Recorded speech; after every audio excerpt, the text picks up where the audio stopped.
temuze bya Kyagulanyi kubanga bya tibina mu kulengera kubanga buli muserikale omu alina amasasi 12 kati ekibala ekyo bwogamba nti barayators bangi soko bala amasasi g'abaserikale. The people can go to that state house despite Mr. Museveni having those guns will do nothing. What will he do? What will Mr. Museveni do? If 1 million people or 100,000 people go, will he kill them, bring tanks? If he shoots people using those tanks, he himself will be accountable and he will see what will happen. Kiyinza okubeerera ekiseera ekizibu okukkiriza nti Robert Kyagulanyi Ssentamu musajja wa mukisa naddala nga tomuwagira oba nga tomwagala ne kwaba abazze bamufolowinga abazze bamugoberera tekyetaagisa kukiddamu mirundi okumanya nti Bobi Wine ali blessed. Bobi Wine wanjawulo era si wa bulijjo aliko akalambe oba aliko ebbala ery'omwoyo era nga ddala kabonero akakatonda kwatambuliza obukkiriza mubakkiriza nti buli kimu mu nsi kisoboka. Tugenda kuyita mu bintu ebyo obitegeere. Amindist byonna byayiseemu jjo Katonda yaleese akabonero ng'omukisa okulaga nti owaniridde fulaga y'eggwanga ekinyonyi ky'eggwanga ne kijja tekyakomye ku kujja nti n'ekiro ekyo wabula kyasuzeewo ne ku makya ga leero kikedde weekiri okusinziira ku bantu ababeera mu kitundu kino ekinyonyi tekibeerangawo ku woteeri wano ne ku makya ga leero nga bw'olengera kikyaliwo. Then kino okuggyako ng'olina kizibu ku mutwe gwe atasobola kutegeera nti waliwo ekintu ekitali kya bulijjo ku Bobi Wine. Anyway, tugenda tuukayo tubyogere. Ekirala, dirwa omanya omusajja ow'amaanyi nti atidde kubanga ne mu kutya kwayagala okuboggoka aboggola akangazza okulaga nti nkyali w'amaanyi newankubadde abaakitegedde nti emabega waliyo ekisenge takyalina gye yeeyongera. Olowooza lwaki ab'obuyinza mu ggwanga Uganda baweddeyo buli omu ng'ali mu kutiisatiisa? Tekikomye ku bonna abavuddeyo ne General Museveni avuddeyo era alambise mbumpimpi alinga agamba eggwanga nti muyinza okwolekera akaseera akazibu. Abazeebazeemu ku masasi n'agamba ebyo ebya Kyagulanyi temubyogera. Mu kaseera nga omuntu gw'osindiikiriza avudde mu kuteesa eby'emirembe ng'ayomba buyombi, kiba kirungi n'oyongera okupuleesinga kubanga aba aweddeyo. Na bino tugenda beera nga tutuukawo tubitunuulire. Mwami Museveni kati ebintu bizzeemu okutiisatiisa. Asobola obikola mu nkwate bulungi. Niye agezaako kugamba bannayuganda nti temukigeza. Anyway, naye tugenda beera nga tutuukawo. Sejjusa yavaayo n'agamba nti Mwami Museveni singa olunaku lukeera ng'abantu akakadde kamu kasazeewo ne kalumba State House, oyinza kukola otya ne bw'oggyayo tanka n'oziteekaawo? Singa ogezaako n'okuwa abantu abo obeera accounted for. Kati ekibuuzo kiri nti Mwami Museveni asobola okuva mu buyinza? Nakyo tugenda beera nga tukiraba. Mu ngeri y'emu Rushoki tugenda mwogerako. Yavuddeyo n'abuuzibwa ekibuuzo ku nsonga y'abantu okulonda bamale baveewo. Kibuuzo kyamulemye okuddamu. Mu byezzemu ne bamubuuza ye ansa ozzeemu ekibuuzo era talina kyeyazzeemu. Nti bano abantu bajja nga n'ekyokwogera tebakitegeera naye nga baagala boogere. Nawo tugenda beera nga tutuukawo. Bobi Wine ekiro yakiyiseemu mu kaseera ka maziga era abantu bangi bayozezza ku mmunye nga nkimanyi naawe andaba oyinza okuba wakaabye ku butambi bwe walabye ku clips ze walabye kyabadde kibi nnyo. Kakati ekifaananyi ky'eggwanga mu nsi yonna kyo tetumanyi we kiyimiridde ne kye tulimu kyo tebakiyita kalulu era Electoral Commission tevaayo negamba nti yekyali in control of these elections. Tugenda kutuuka ku bigambo bya mwami Museveni bingi byayogedde abeekasande abagambye mbu enguudo zaabwe okuba embi kubanga balonda opposition. Mu ngeri yemu Benjamin Katana ayina obubaka bwa mwami Museveni ne banne abeeyita ba elites. So nga Medad Lubega Sseggona akyalemeddeko. Sseggona agamba ye yaleeta Bobi Wine. Sseggona agamba nti ensi yonna ng'ebodde Bobi Wine ye yeewaayo n'amira na kikere okusobola okubeera ng'atuuza Bobi Wine mu maka ge.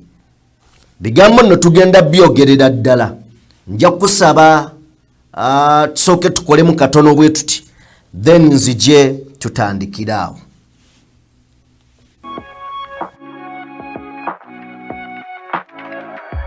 DPTV Uganda, Dawn People Television.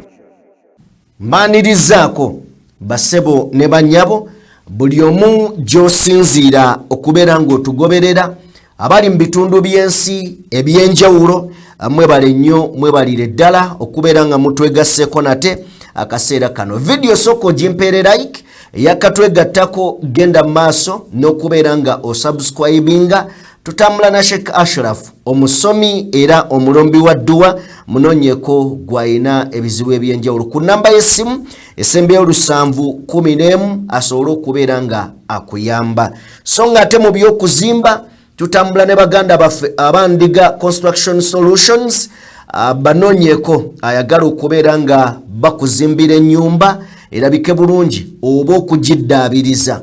Basangibwa Rweza okuliraana Nikan Resort Hotel ku namba y'essimu 222 banoonyeko abandiga Construction Solutions basobole okubeera nga bakuyamba. Katugende mu bigambo by'olunaku olwaleero. Tugenda kusooka tuyite mu bintu ebyabaddewo ekiro.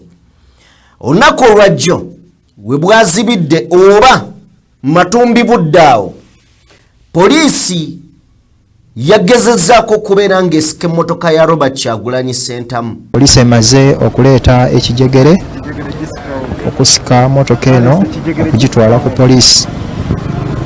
Mbeera bwekyo bweri wano mu kibuga Soroti. Poliisi emaze okuleeta olujegere okuba nti esika motoka eno okugitwala ku poliisi. Akakodyo kano bwe kaaganye ne basalawo bakube teargas wansi w'emmotoka Bobi Wine afulume. Officer, what do those people want? They don't want us to go to town. They want us to go to this hotel. The hotel they have booked for us themselves. No, I cannot go where they book for me. Can we find another hotel and we book for ourselves? But that's what we have done. No, not going to where maybe they are stopping us. But at least we get somewhere hotel near. Eyembeera emmotoka bwe mala okuba mutiyagasa kyaddiridde kwabadde kufuluma. Naye kale eyo tuveeyo tujje tutunuulire. Natandise mbagamba nti atayagala Bobi Wine kiyinza omuzibuwalira okutegeera nti ono omusajja wa njawulo. Njagala tuddemu twetegereze Bobi Wine emikululo gy'azaakola. Njagala kuddayo tutunuulire ekyali enamugongaawo nga banjula Bobi Wine kasita bayanjula Kyagulanyi enkuba n'esumulukuka.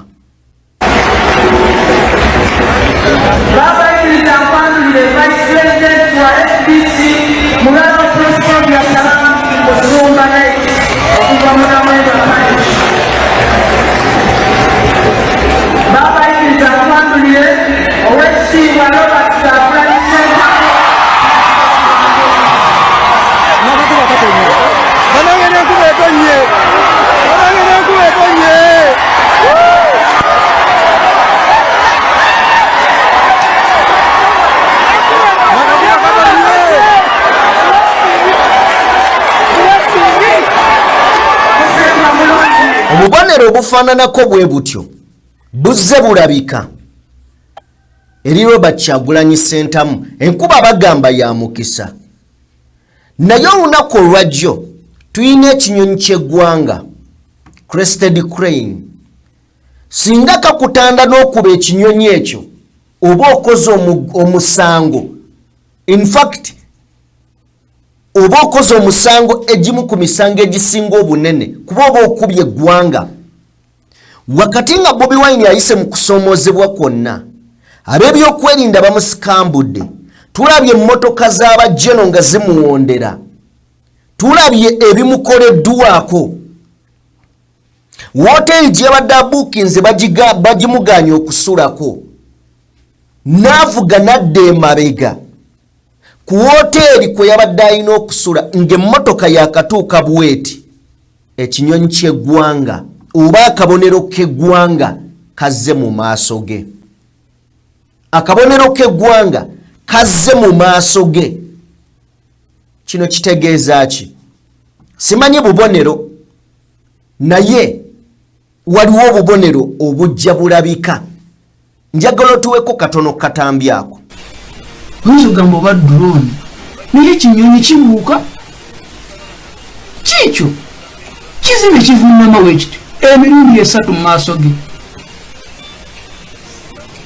Simanyi makulu bikyannenya okutegeera, simanyi Katonda kyayogera, simanyi oba bajjajjaffe oba bajjajja Kyagulanyi ono, nze simanyi, oba Abamerika eno drone y'Abamerika ngeze, simanyi bakigobye ne kigenda eno bwe kirabye nga bakiyiseeko. Kugambye omusirikale alabye nga kivunnama maaso ga pulezidenti n'akiwa saluti, n'akisalutingira ekinyonyi ekyo. Obyebuuza nga tobimala. Omuntu omulala ayinza okugamba nti kyazzeewo buzi just nejjukira binyonyi ebitabeera nnyo mu bantu. N'ekirala kizibu okujja mu bantu bwe bati obudde obw'ekiro buno ne mukigoba ne kisigalawo nga kikyuka bukyusi ne kiva eri ne kimala ne kikomawo. Waliwo ebintu bye tulina okukkiriza nti bubonero obutulaga. Kakano oyinza okugamba nti ekinyonyi kino kyawo okusinziira ku babadde obagamba nti kino tekibangawo. Si tekibangawo ekikolwa, naye ekinyonyi tekibeerangawo ku wooteri awo. Kati ate okwongerera ddala okukitegeera kyasuze nawo, kyasuzeewo ne ku makya bukedde bwekiri. Kituweeko. Crested Crane eno yasuze wano ng'ekuuma mukulembeze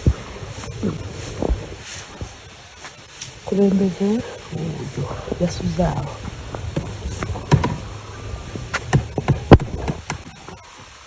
Good morning. Crested Crane eno yasuze wano ng'ekuuma mukulembeze. Now kati gwe simanyi ki ky'oyinza kiyita. Nkiddamu, simanyi gwe ky'oyinza kiyita nti kyazze nga bakireese kikole ki? Omusajja atambula akutte ebendera y'eggwanga, omusajja apreachinze peace, asabye bannansi bakuume emirembe, asabye abamutambulirako bakuume emirembe, wadde ayita mu kusoomoozebwa okutagambika. Naye asigala abagamba ne bwe bamusika engoye ne baziyuza, ne bwe bamukola ki, asigala ga temubaako kye mubakola, temukwata mayinja, temukozesa kintu kyonna, leka ensi beebalabe. Then ne tuddayokko ku baana ba Isirayiri, nabo katuddeyokko katono tutunuulire ebyaliwo. Abaana ba Isirayiri baamala mu buddu emyaka ndowooza gyali 4, right? Baamala mu buddu emyaka 4. Mu myaka 4 ebintu bingi ebyatuukawo. Katonda yalaga Falaawo obubonero obw'enjawulo nti tokyali mukulembeze. Falaawo yawalaza empaka. mu kwogera okulaga obubonero yakyusaako n'ennyanja n'efuuka omusaayi, amazzi gonna ne gafuuka omusaayi. Omutima gwa Falaawo ng'omufuzi, dictator nakyemalira, bino byonna nga tabiraba. Yatuuka ekiseera n'asindika ebikere, bwonna bwali bubonero. Falaawo n'awaganyala, tebimukwatako. Akabonero akaali akasembayo, Mukama yalagira buli mwana omulenzi asookerwako mu famire afe. Falaawo yali azadde abaana abawala, naye ng'ekintu kimu ekyagaana ku nsi kwe kuzaala omwana omulenzi. Katonda okulaga obuyinza bwe yazikiriza abaana abasooka abalenzi, n'omwana wa Falaawo mwe yagendera. Falaawo wategeerera nti waggulu eyo waliyo Katonda, era ebimu ku bintu Katonda byajjako abakulembeze abo bajjeeko obuyinza, abaziba amatu gano nga tegakyawulira, ajja n'amugamba ebituufu, oyo abeera mulabe we, awoomereza amatu gaabwe ng'abasembereza abantu ababakwenyakwenya, ababawaana n'ababalimba, kubanga bo bamanya nti ono muzeeyi watuuse kati wakuwaana buwaanyi akuwa ekyokulya. Bw'ojja n'omugamba muzeeyi olaba ekigere ekyo tekiriiko nkyakya, ezo si nkyakya kirungi, oyo ajja kuwa ekyokulya. Obubonero weebuli. Kino kinyonyi kya ggwanga kivunnamye mu maaso g'omukulembeze. Nene wankubadde ng'obubonero buzze bubeerawo, abakulu bongera okukakasa mu nsi nti be balina okugifuga. Tuveeyo eyo tugende tutunuulire ku bigambo bya Mwami Museveni bye yayogedde. Mwami Museveni olunaku lwajjo yavuddeyo n'ategeeza bannayuganda ekimu ku byenjawulo kwe kubeera nti buli kigambo Kyagulanyi kyayogera Museveni ne ttiimu yonna ne banne batuula ne babiraba. Buli kyayogera batuula ne bakiraba. Kyova olaba bakaawu. Ate ekimu ku bizibu bye twali twafuna nti baali baayoza abantu obwongo, nga tutambula n'ekyo kye batuwadde. TV tesobola kugamba mazima, radio tesobola kugamba mazima. Kati Kyagulanyi azze nga ye akugamba point black. Mbumpimpi nga ajja akawero ku bannayuganda ke baali babasiba. Yaleeta protest vote ne bagirwanyisa n'okutuuka olweyo bakyagirwana. Agamba nti bw'omala okulonda tovaawo akalulu kakuume, buli munene yenna ali mu kwogera ku ekyo. Ku guno omulundi Mwami Museveni yavuddeyo ne statement efaanana bweti, era Kyagulanyi naye agyogeddeko. Kasooke tuwulire Mwami Museveni. Kyagulanyi agamba nti abaserikale batono, nti barayatazi bangi, banange temuwuliriza bya Kyagulanyi, temuwuliriza bya Kyagulanyi kubanga tebirina mu kulengera, kubanga buli omuserikale omu alina amasasi 12. Kati ekibala ekyo bw'ogamba nti barayatazi bangi, sooka obala amasasi g'abaserikale ogyoyogere ku namba. It's not a number, it is okugoberera ebiragiro. Nolwekyo tumweraliikirira mwena mugende mulonde, tewagenda kutabula Uganda, taliiwo. Anaagezako agenda kwejusa. Ekisooka tusaba buli munnayuganda genda olonde. Buli munnayuganda genda olonde. Ekirala katukuba tochi mu bigambo bya General Museveni byayogeddeko. Kyagulanyi byayogera temubiwulira. Niye Museveni ye bwe yali ajja yasaba bannansi bamwegatteko ajjewo Milton Obote. Leero agamba kibi nnyo abantu okuba nga bagoberera Kyagulanyi. Mwami Museveni yatuuka n'okusaba ensi oba amawanga g'ebweru galekerawo okubeera nga gawa Obote obuyambi. Bannayuganda bajja kwekolera ku nsonga zaabwe. Ne Kyagulanyi leero agamba nti amawanga g'ebweru temuddamu kuwa musajja ono ssente, mutuleke tumale ebizibu byaffe. Kakati mwami Museveni olw'okuba akakodyo ke kamu ye mwe yayita, Kyagulanyi asazeewo akozesa akakodyo ka Museveni naye ate nga kano akamodifayinzeemu akataddemu ebirungo bya intaneti. Kakati tutandike okuddayo tutunuulire nti Kyagulanyi byabagamba alimba nti abasirikale bali muwendo bwe guti. Ekitofu kiri nti bw'ogenda ku Google ojja kusanga nga bagamba UPDF erina abajaasi emitwalo 4 n'ekitundu okusinziira ku kibalo kya 2021-2022 era ne bakugamba erina reserve ya mitwalo 3 n'ekitundu. Bwe batyo bye biriyo. Ekyo nakyo n'omala okukitegeera n'ogenda n'ogamba nti poliisi ebalirwa wakati w'okubeera n'abasirikale emitwalo 307 n'ogattirako n'abalala abali awo 396. Kakati twagala kusooka kutunulamu mwami Museveni kyayogera obutuufu bwakyo bwo buyimiridde butya, naye nga ne bino wembigamba njagala omanye yajja atya. Mu buyinza yajjanga muyeekera ne NRA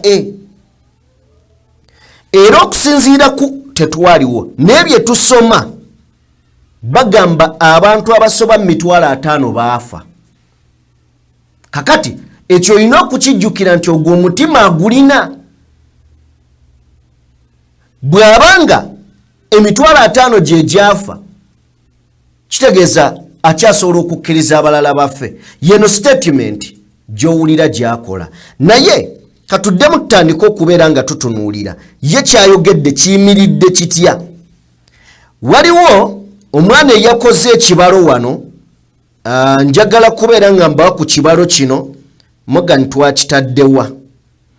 Ekibalo kino nti Kyagulanyi byagamba abalimba tobala musirikale bala masasi gaweese amasasi 100 aga omwana yakutte amasasi 120 n'akubisaamu abasirikale emitwalo 5 nga kitegeeza amasasi ago gaba gassa abantu 6,000,000. Tubeere ba mazima. Mwami Museveni asobola okutta abantu 6,000,000? Tekisoboka ekyo kimu. Naye bwe tubala ku masasi 12 n'abasirikale emitwalo 5 be bantu 6,000,000 zisobola okufa. Nakyo tugenda kitunulyawo General Sejjusa yakituddamu. Then n'ogenda n'ogamba nti kale toolako 6,000,000 ng'ozisse ku bantu 4,600,000 toolako 4,500,000 toolako 6,000,000 wasigalawo 3,900,000 nga ziri awo z'oba ogenda zikola ki?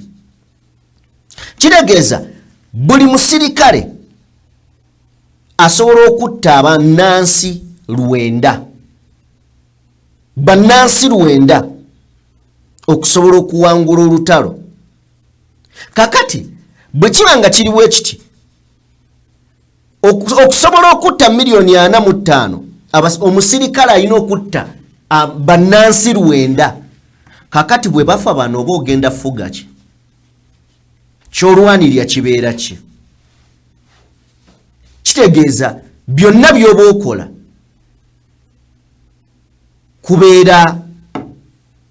kubeera kuwonoona oba okola kye bayita ekyobutamanya. Kakati ekyo nakyo kiteeke ebbali tuddemu tutunuulira ate kino tukitunulye mu bugazi bwakyo. Bino byonna ng'obibala amasasi tugalabye, abasirikale tubalabye, naye bino byonna ng'obibala njagala ojjukire nti emmundu teyeekuba, muntu yagikuba. Omuntu bw'aba yakuba emmundu kino kijjayo ebibuuzo. Mwami Museveni byateebuuzizza ng'ayogera. Yali awanguddeko barakisi. Barakisi zibeeramu ki? Si basirikale, bamagye na poliisi. Yali aziwanguddeko. Nti ekituufu kiri ntaziwangula. Alowooza abalonderayo be baani? Si be bano baayagala okuwa emmundu bajje mu bannayuganda.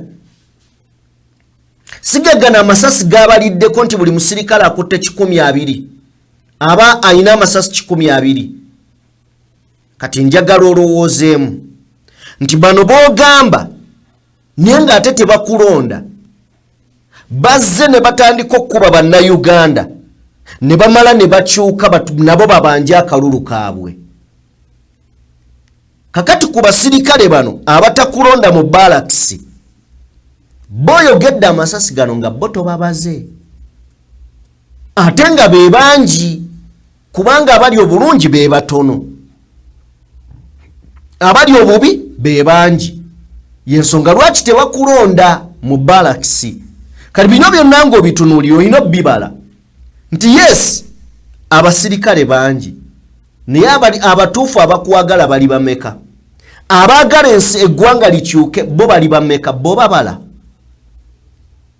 Bino byonna olina obyebuuza muzeeyi nti obuyinza buleme kuwamba tundutundu ery'omwoyo gw'eggwanga. Obuyinza buleme kuwamba tundutundu ery'omwoyo gw'eggwanga. Ffenna Uganda y'ensonga. Weeri nga weetuli, yaliwo nga tetuliiwo, ejja kubaawo nga tuvuddewo. Kati Uganda ebeera enkulu. Era neebuuza buli lunaku omuntu asituka n'avaayo n'agamba nti abakulembeze bagezi nnyo. Omukulembeze tasobola kubeera mugezi nga tasobola kutaasa ggwanga li ku kantu akatono. Akatono ke kaliwa okukyusa obukulembeze. Then nze mba sijja kubalanga mukulembeze. You not a leader. Tosobola kera kumakya noga nti okuwaayo obukulembeze kiganye noga nti gwozimba ggwanga. Ekyo tekisoboka. So ekyo nakyo tukiteeke ebbali ne twebuuze, kubanga bino byonna nze nkimanyi nti Mwami Museveni akikola wano olwa pressure, aguge mazima olwa pressure. Ekyokubiri nti alina omuntu ow'amaanyi gw'ataasuubira kubeera ng'ali kino naye ng'akalubye. Nti luli abadde avuganya n'abantu abakulu abatalina eyo maanyi nti yo banamubatiya gaasi n'akola enkyajja kwekuniza. Omusajja aganye. N'ekirala ekisinga okuba ekikulu kwe kubeera ng'ayozezza obwongo bw'abannayuganda. Ekyo kikulu. Bobi Wine abantu bangi bazze tebamutegeera. Nyazze abagamba bino ebigambo nti ekisinga obukulu sinze kutwala bukulembeze. Ekisinga obukulu sinze kutwala bukulembeze. Era muwulidde nnyo statement awamu ngaga ne bwe mutanonda kufuuka president wa Uganda. Naye njagala mubikule amaaso gammwe, njagala obwongo bwammwe butegeere, mumanye amaanyi gammwe n'obuyinza bwammwe. Bwe munaamala okutegeera ekyo kigenda tuyambako abantu okununula ensi yaabwe. Ne bwe naabeera nze ne bwe naabasinze naye ne mutegeera mujja kwenunula. Ekisumbuwa bannayuganda kwe kubeera nti abantu tebamanyi. Ne bwe balikeera ku makya ne bazuukuka, kyokka regimu ye kirabye nti abantu bazuukuse. Ne kaakati engeri y'okubasirisa eryemu ono abazuukusa, ono kati ye problem. Ono abazuukusa. Kyova laba bamugana okuyingira ebitundu ebimu gy'aba agenza okukuba enkuŋŋaana. Bamugana okuyingira ebitundu ebimu gy'aba agenza okukuba enkuŋŋaana. Nti akugamba buli we twetunula mu maaso tuba ne bondi ey'enjawulo. Tuba ne bondi ey'enjawulo nga twetunudde mu maaso. Abakulu kino baakitegedde. Mwami Museveni kino kyayogedde kirungi naye kyakukangazza. Era nja kwewolayo ku saidi ya kano eri Muammar Gaddafi. Bwe yavaayo n'ayimirira waggulu ku balkoni bw'ati ng'alaba ebintu bitabuse mu ye yali akiwulira. N'alyoka agamba abasirikale abaali wansi temusobola kulwanirira nsi yammwe. Ne bawaga emmundu ne baziwanika mu bbanga. N'ababuuza temusobola kunnwanirira. Ne bawaga emmundu ne baziwanika mu bbanga. Yali akasetula ekigere bw'ati waabadde ne bakubawo. Bagenda omumaliriza nga Gaddafi mugenzi. Era nze sinenyangako muzungu kukuba Gaddafi. No. Nenya obunafu n'okutegeera kwa kano eri Muammar Gaddafi olw'okweyagaliza n'okulowooza nti ye yasembayo. Ensi n'agimma ekyo kyeyandibadde efuna kwe kukyusa obukulembeze n'okwetegeerera n'okwesalirawo. Gaddafi ye yawa omwaganyo abazungu okujja okumukuba nga yeewulira eryanyi ajeeyita tebamugambako alaba imoto. Nze sinenyangako muzungu kuba kano eri Muammar Gaddafi kubanga ye yabawa access. Sigamba nti abazungu balungi nti oba ebiruubirirwa byabwe byali birungi niyo bwannakyemalira obw'okulowooza nti gwe wekka gw'olina okuba mu buyinza bwe bwaleetera Libya obuzibu bwalimu. Singa obukulembeze bwali bukyuka gwe ate omuzungu yandyekwasizza ki nti tujja kubanga otta abantu. Ekyo tekyandibaddewo. Tujja kubanga weeremeza mu buyinza. Ekyo tekyandibaddewo. Kiregeeza Gaddafi yawa access abazungu okuyingira Libya nga balina n'ensonga kwe bayimiridde oba nfu oba ntuufu zeezo ze bajjirako. Tuddeyo ku mulamwa. Mwami Museveni waliwo be yalwana nabo si balala ye General Sejjusa atubuulira. Kakati bino ebigambo byayogerwa dda mabegako Sejjusa ne katubikomyewo okubanga byanukula statement ya mukulu munne General Museveni. Bituweeko. Go to that state house. The people can go to that state house despite Mr. Museveni having those guns. Those guns will do nothing. Nothing. What will he do? What will Mr. Museveni do when people, 100,000 people go? Will he kill them, bring tanks? If he shoots people using those tanks, he himself will be accountable and he will see what will happen. Why I emphasize on building capacity and leaders coming together is a simple message. It's better for us to guide this change than to appear in denial. President Museveni has been in power for 30 years. You do not stay in power for 30 years by accident. It is by design. And the longer you stay, the more the formal state collapses, the formal structures of the country.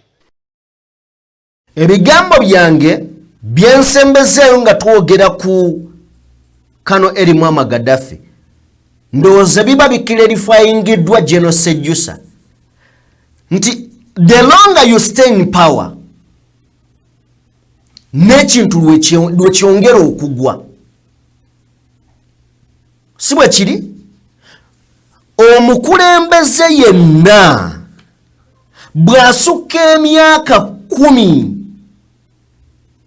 ekiddako aba takyakolera nsi. Nkiddamu, omukulembeze yenna bw'asaba ekisanja ekisooka n'afuna ekyokubiri tebakulimba ekiddako kuba kwenyweza mu kifo ekyo kyova n'abantu nga baseggona leero bakangaza yakamalayo 15 naye awulira afa. Aba NRM bonna ba MP owulira amasasi gavuga n'okuvuga, amasasi gavuga n'okuvuga ng'alinga atalyangako. Gy'okoma okulwawo ekintu gye kyongera okunaabuuka, okuliyetinga abalabe bangi, ate ng'abalabe abo baba batuufu. Mu butuufu bwabwe bw'obaanukuza bukambwe obalaba ng'abakunyooma. Awo we tufunira obutakkaanya awo. I just want you to imagine singa Museveni yavaako nga yawaayo obuyinza mu 2006, leero yandibadde ayimirira n'asalawo ani ayinza okufuga eggwanga lino oba oddikulembera, ani awakana. Singa Mwami Museveni yawaayo obuyinza mu 2006, singa leero ayimirira ewuwe lwa kitula oba ekisozi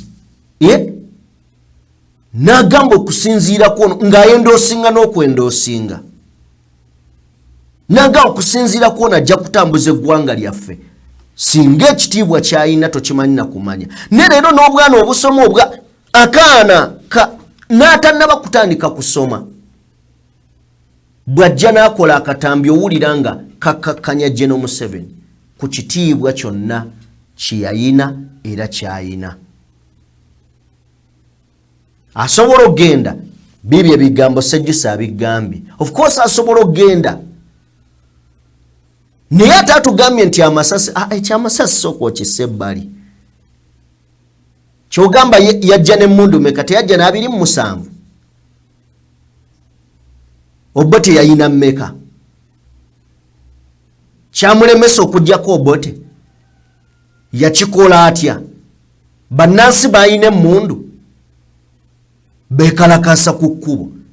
Kitegeeza ekigoba Mwami Museveni akiraba. Bino just byakugamba abantu na kutiisa, naye kimugoba yakiraba. Nabagamba General Museveni, General Muhoozi asobola okwogera byonna because kyebayita abantu okuwa obuyinza ye takimanyi. Ye byonna asobola obikola because takimanyi. Niyo omuntu amanyi kyebayita munnansi nga yanyize ye Mwami Museveni, kuba obuyinza bannansi be baabumuwa.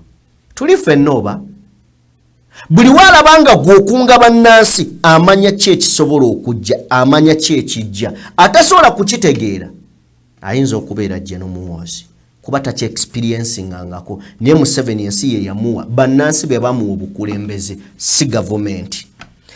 Awo nawo ne tukwate kubo ne tuvaawo. Bwe tuba nga tuvuddewo munatusonyiwa tugenda kubeera nga tuyimirizaamu katono tusooke tufune omukulembeze abadde ayina byayogera ku mbeera eyabaddewo ekiro ekikeesezza leero. Emboozi eno tusanze wakati mu program, ne katusooke tuwulirize ebigambo bye, then tujje bwe tukomawo tutandikira ku Mwami Museveni ku nsonga y'abeekalakaasi gye tujja nayo. Katusooke tufune Bobi Wine. We are not breaking any law. General Museveni said that every police officer and every soldier is going to be having 120 bullets, thereby suggesting that they can kill the people of Uganda. In fact, Museveni was inciting the police and military against the people of Uganda. My message to you, the police officers, the soldiers, this man is old and is living, and you are there. And you know that according to the human rights law, you will be personally liable for any gross human rights violation. The people that Museveni is telling you to kill, those are your brothers, those are your sisters, those are your in-laws, those are your age mates, those are people of your generation, those are your fellow citizens. So, I advise you not to listen to an old and wasted man who has no respect for human life whatsoever. It should not be the voice of a leader inciting the military and police against the people of Uganda, especially if they are non-violent. I must reassert it that we have not encouraged any citizen of Uganda to behave in an unconstitutional and in an illegal manner. No.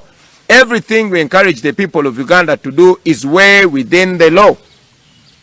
We have encouraged the people of Uganda to exercise their right within the law.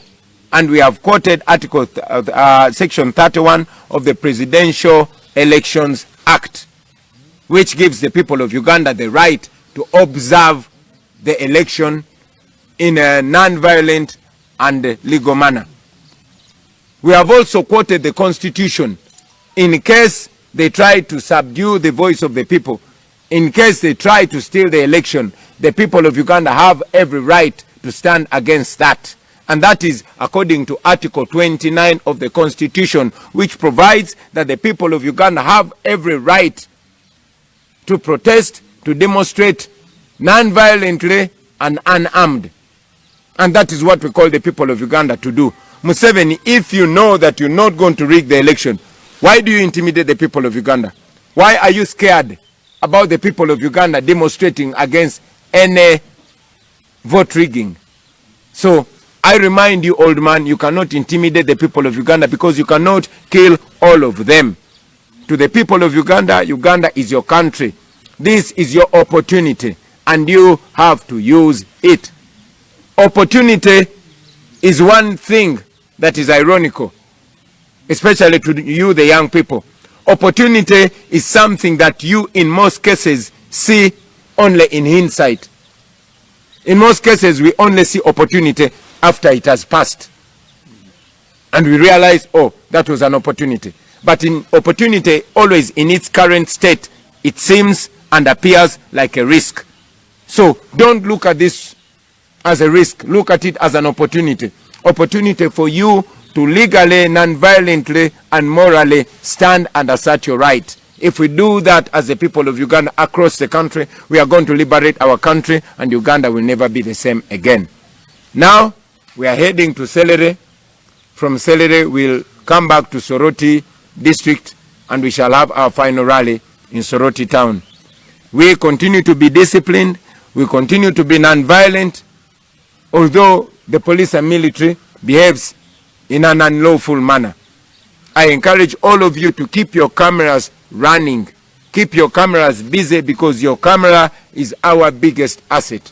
I thank you for God and my country. Moving time.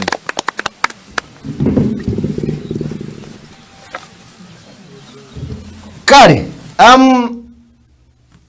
ndowooza speech y'omukulu tetujjeera ku mulamwa. Of course ebadde ku bye tubadde twogera byennyini. Buli kintu Kyagulanyi kyakola kiri mu mateeka. Kakati abakulu bali mu kumenya mateeka. Bali mu kukola ki? Mu kumenya mateeka. Njagala tujje ku nsonga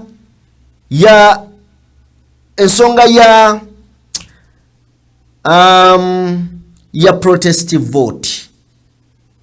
Naye nga tetunajja ku protest vote, nja kusaba producer tusooke tufune ensonga y'obululu.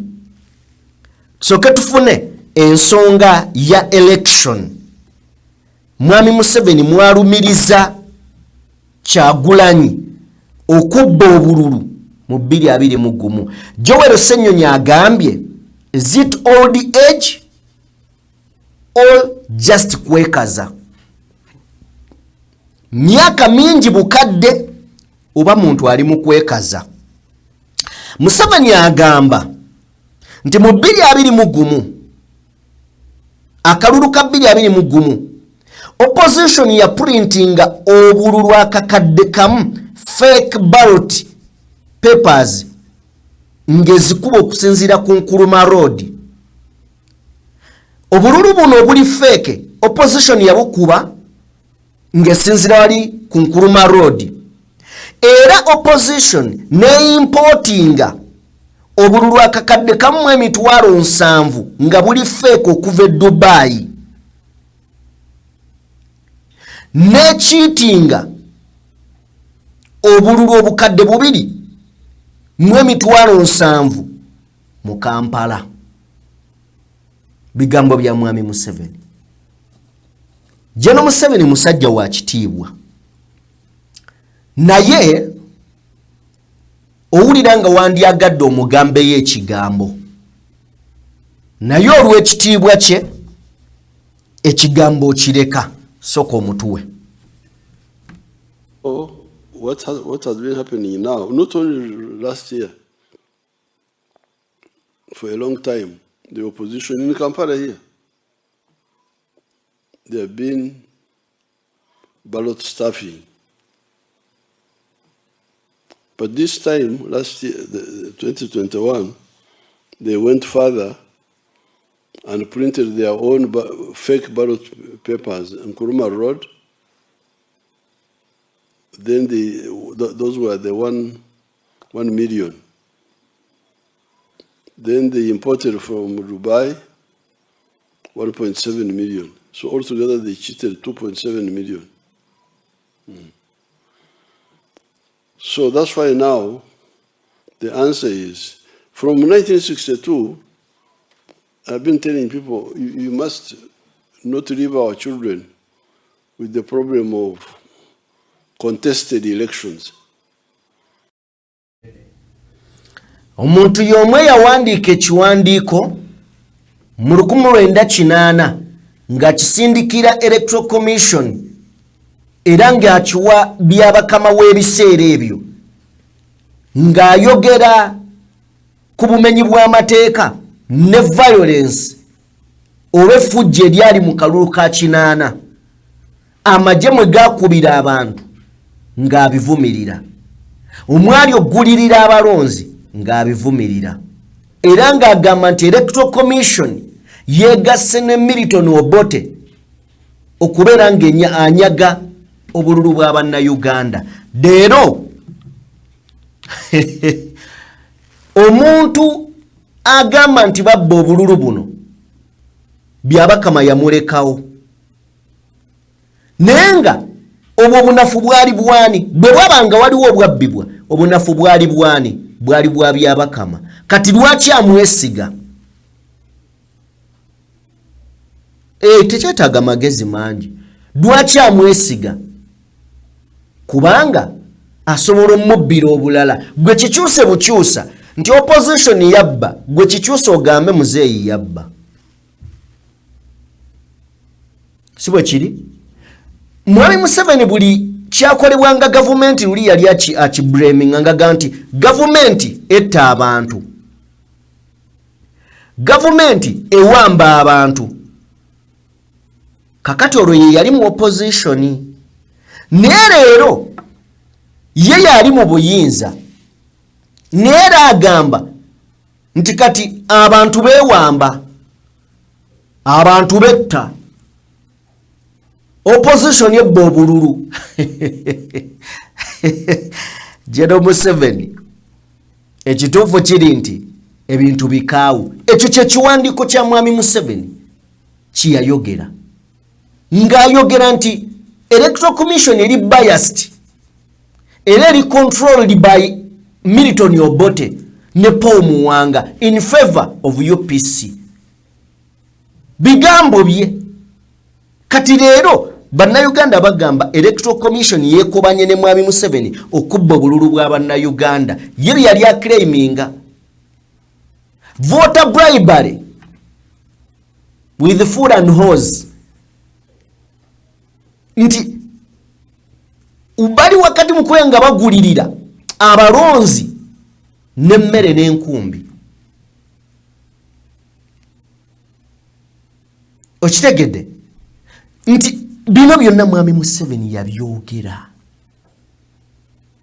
era ayogera ku kujjawo remove of our campaign posters. Gwe njagalo jano mu Kampala kwata ku luguudo lw'Entebbe bona asangako ekifaananyi kya Kyagulanyi yadde eki gwe kyoga tebaateekako. Ne wuuno ye mu 8 yali abiwandiika remove of our campaign posters and illegal interference with our candidates. Oyo Mr. Museveni olabye kye bayita history. bigambo bye leero bye biriwo. Now ne tujja tusooke tufune ku nsonga ya protest vote agyogerako ki mwami Museveni. Gyo yayogedde nnyo, njagala otuwe ku nsonga ya protest vote. Gambo waliwo ebigambo kanoonye, kalonde, kakuume, kabanje. Ekintu kino kireeseewo obweraliikirivu n'okutya eri bannayuganda. Nga ggwe pulezidenti w'eggwanga lino era ali mu buyinza, security ki gy'osuubiza bannayuganda ng'okulonda kuwedde, kubanga emitima bangi gibeewanise olw'okutya biki ebigenda okuddirira olw'ebigambo ebyo kanoonye, kalonde, kakuume, kabanje. Sewo President, nze Ssemakula Aziz Walyendo okuva ekyankwanzi neyanzisa nnyo. Kati ekyobutebenkevu kyoli agenda kutabula Uganda.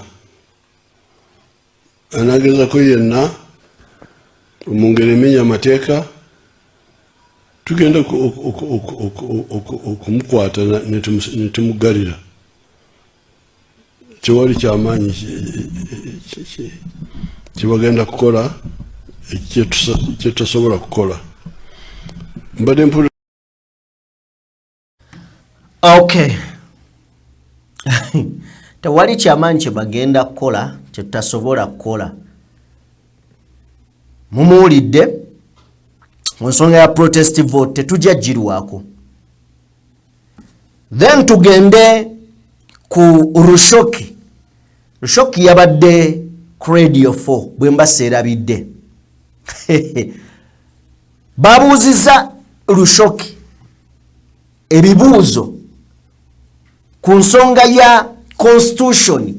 Kakati wane eggwanga woolitegeerera nti abalifuga constitution bagisuula dda. In fact mubbo tekyalina na makulu. Mubbo tekyalina makulu. Ebigambo bino biwulire ku Rushoki nga bamubuuza constitution gyeri ku nsonga y'abantu okulonda ne babeerawo mutwe. Kulonda chechi wamala okulonda chechi ddako yawadde atone no n'amateeka byogera ku 20 meters wala na walondeddwa. Twalabye abaga nti amudeeka kakati ekituufu kye kiriwa nga police. What is your stand ku kino? Ekisooka n'atone general senga mwamukwase bulungi yawadde okulambika kuno nti omuntu bw'okuba akalulu. Actually before atone general, let me even say ne chairman wa electoral commission yawa statement ku kintu kino. And kyenjagala okukakasa abantu fenga police tuyambako electoral commission kwasisa ki guidelines ezigenda okukola ki naye ezigenda okuasharinga election system. Ekyokubiri tujja kukola buli kimu ekyetaagibwa okumakinga sure nti tewaliiwo ki akatozemu ekibuuzo olwo actually 20 meters kuddaka bw'omala okuba akalulu ku bantu abannayuganda nga bwe tubamanyi tetuyinza kukkiriza bantu kukola mujjuzo ku polling station kubanga tumanyi obubi obusobola okukivaamu. So what does that mean? Nkuzeemu nedda. So what does it mean is that bw'okuba akalulu tukusaba ogezeeko nnyo oweta ogende obudde bwe banaakwetaagamu ndoza batera okubeetaaga oba ndoza nga babala y'okubala. So in other words bw'okuba akalulu genda wala ne polling station baddeeka ddeeka ekyokubiri omanyize njagala nnyo olusemateeka ayogera ku mita abiri tuba tumutaddewo nze bwe naasigalawo nga semateeka bwangamba yes naye bwe twagala okuoperationalizinga akalulu kano nga twagala eddembe. Semateeka wa mita 2 muba mumutaddewa. Awo wetuli. Then waliwo obubaka bwa Benjamin Katana bwe nandyagadde nabwo olabeko. Benjamin Katana annyonnyola ku bantu abeefuula ab'enjawulo okufuga abalala naye nga bawugulaze. Njagala katono nnyo tufune ku bigambo bya Benjamin Katana. No, did you know that the Greeks had a word for intelligent, smart people who do foolish things? They called it amathia, to make reference to people who are very smart, but they use their smartness to rationalize bad things and foolish things. They have built the idea that they are very intelligent people, and therefore accepting new things would make them appear like they are not intelligent enough. And on account of that, they want, even when presented with new evidence, they want to remain in the delusion that what they have always known is the right thing. Socrates, the great philosopher, referred to amathia as the root cause of evil. People who have the ability to acquire knowledge, but they choose ignorance because it satisfies certain things they do not want to defy.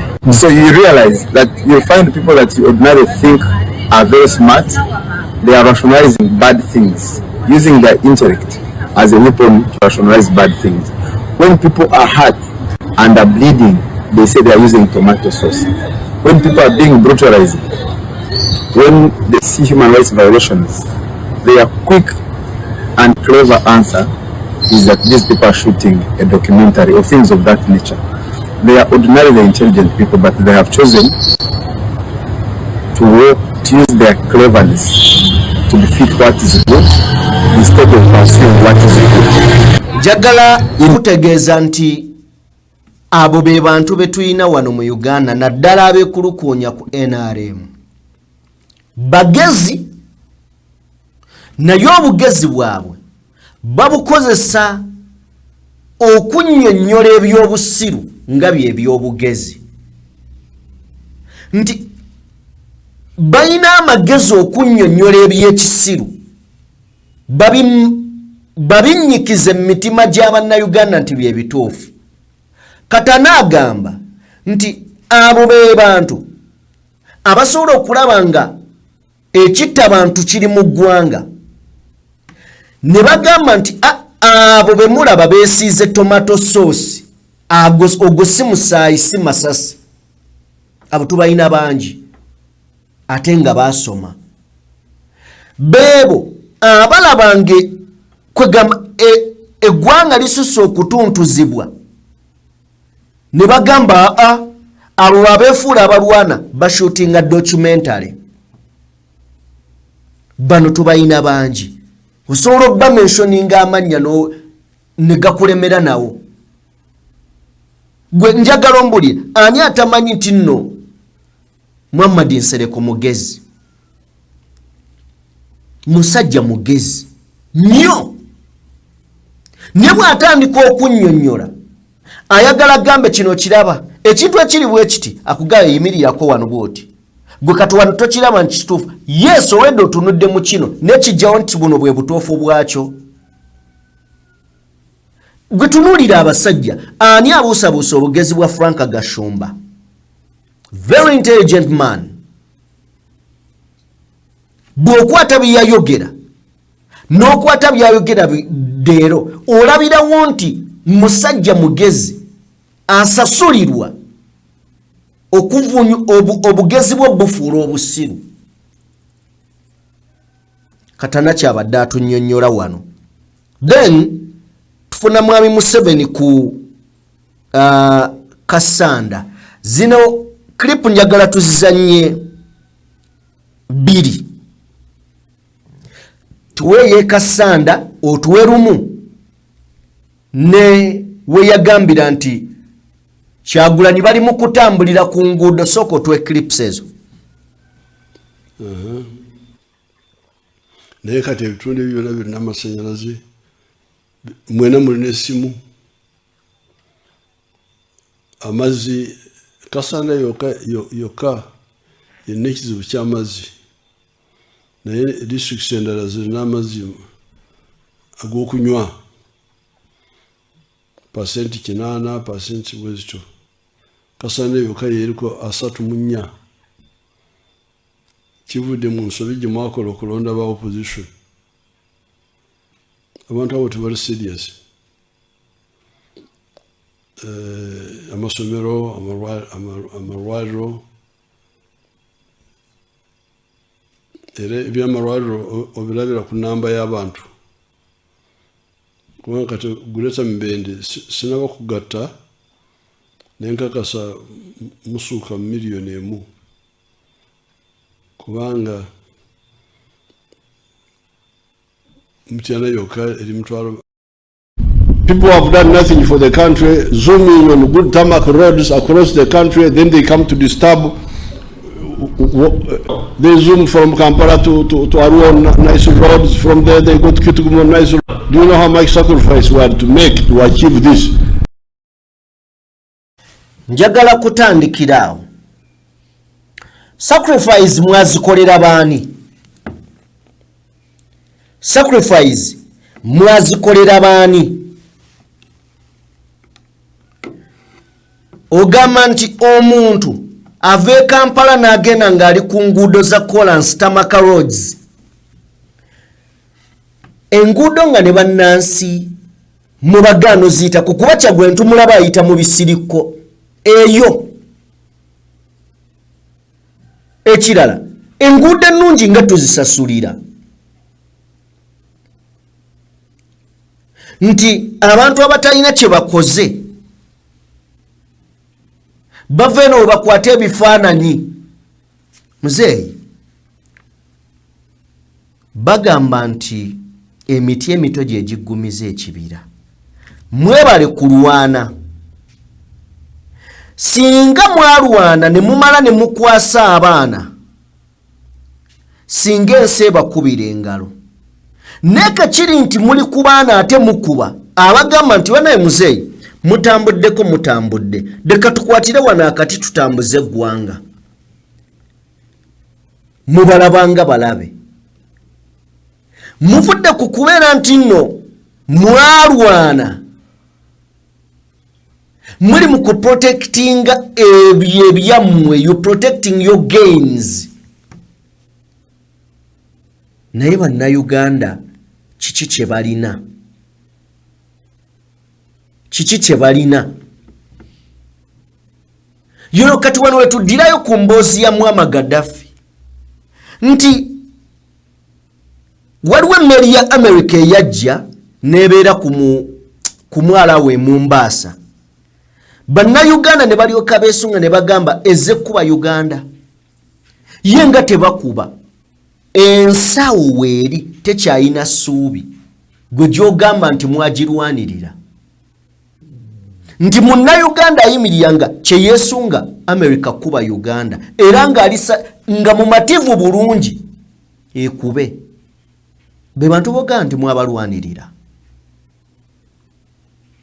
Bw'ogamba muwendo gw'abantu oguweze kibanga kujja n'otugamba nti mukulaakulanye mukutta amasimu. Ngansi kimwe gatali. Leero we tutandika okwogera enguudo twagala otugala emyaka 4 nkoze zino. Anyway, ye Mwami Museveni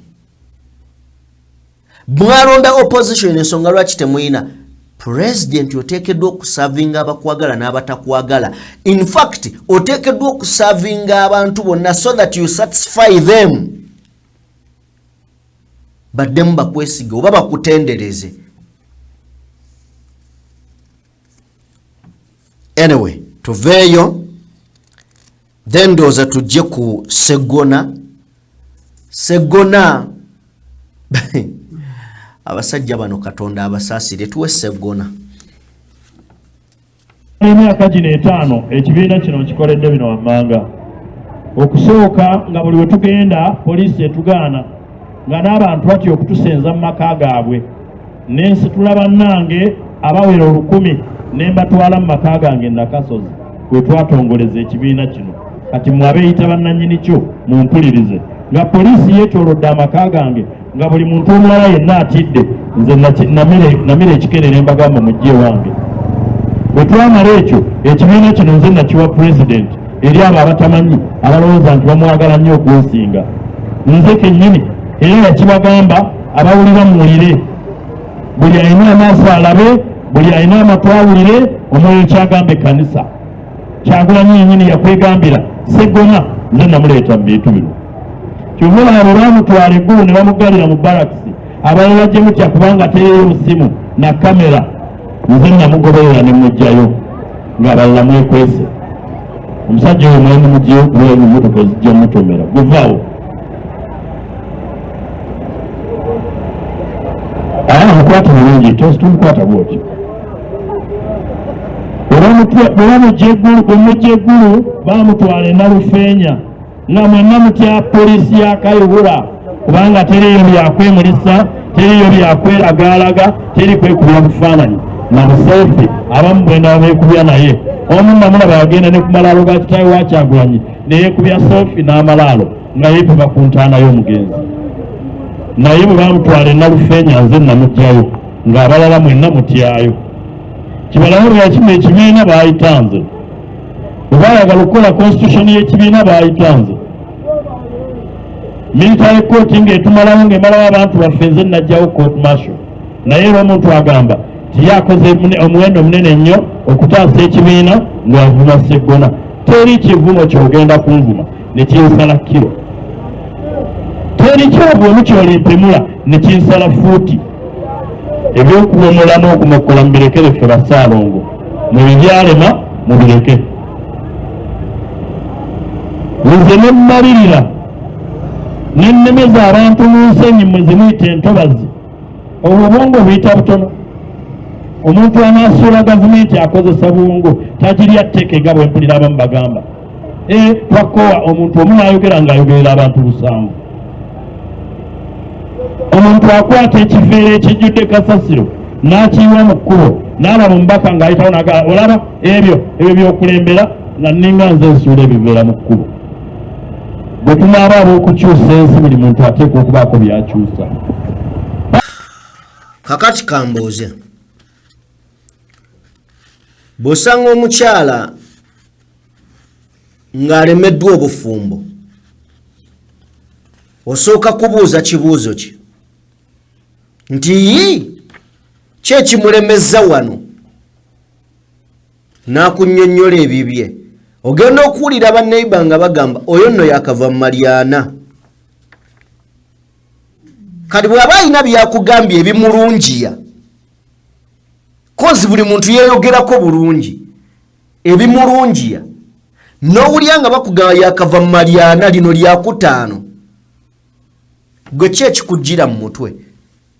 Osooka ga ne lwaki ono yeeyita mulungi? Gy'avudde bonna babadde babi. Kubanga kati akulaga kabonero ka ssaawa awo waali kati. Naye yava ku DP Nkumbi. Bw'ava ku DP n'ajja n'abeerako awo kyali kibiina ki? Yali independent ndowooza era. Then najja NUP naye anobyeyo agaakakati ndi ku ssaawa. Bano be bakazi bannakyeyombekedde nga mpisa zaabula, amalya atabala mu matabaale, n'atuuka n'akaddiwa nga takyasobola funa musajja, n'abeera awo atyo. Ye Sseggona agamba yajjawo kooti maasho weeri oba teriiwo? Abaana baffe baakoma okukyajingibweyo. Yo obadde okimanyi nti omusango gwe basinziirako ogamba nti kooti maasho egibwewo Michael Kabaziguruka, bino byali bigambo bya Alex Waiso Mufumbiro, amulumiriza okubeera nga y'omu ku bali emabega w'omukwata. Anyway, oli bw'aba akwata ono ate bikwatirawa ku Sseggona.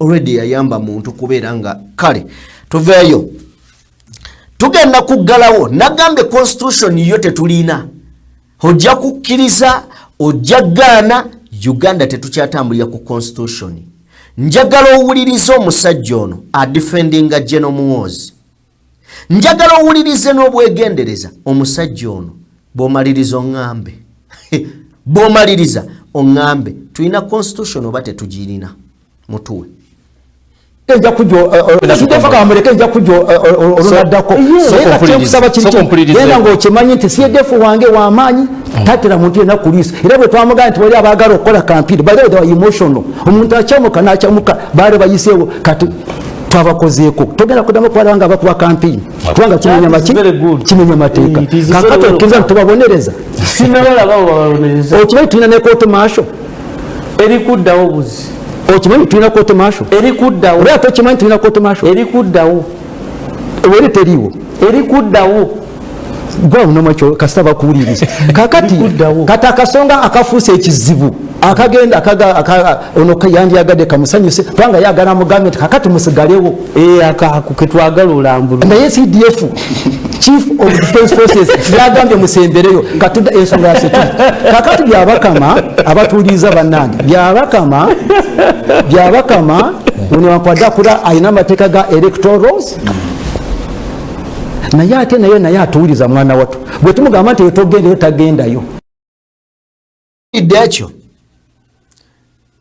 byabakama aina amateeka gakoleramu ne mwana watu atuwulize tumugamba yotogendayo ne kana akadde byabakama yavunaanyizibwa ku kye bayita akalulu mubeere bulungi